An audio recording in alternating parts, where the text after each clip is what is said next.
Yun daw sign of the cross Yan daw ang pinakamabisang panlabang kay Satanas. Biro mo kalukuhan yan. Pinakamabisa raw panlabang kay Satanas. Panlaban pala kay Satanas. Bakit hindi nagamit sa harap ni Maria? Hindi naman Satanas si Maria. Pagka umarap sa altar, nagkukrus. Panlaban pala kay Satanas. Bakit pagkakaharap mo yung retrato ni Santa Maria raw yun, nagkukrus ka? So kasi kapatid, marami mga aral, inimbento lang, hindi aral ng Diyos. Invento lang yan, sign of the cross Hindi naman galing sa mga apostol yan Basahin nga natin yung libro ng Katoliko kung saan galing yung sign of the cross na yan, kapatid na Luz.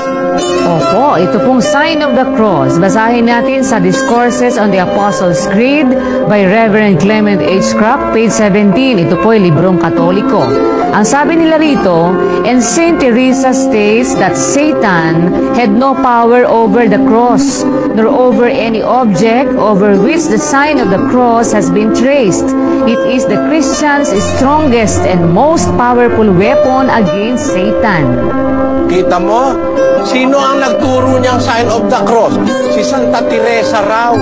Hindi naman apostol yan. Hindi naman mangangaral ng Diyos yan. Hindi naman yan propeta.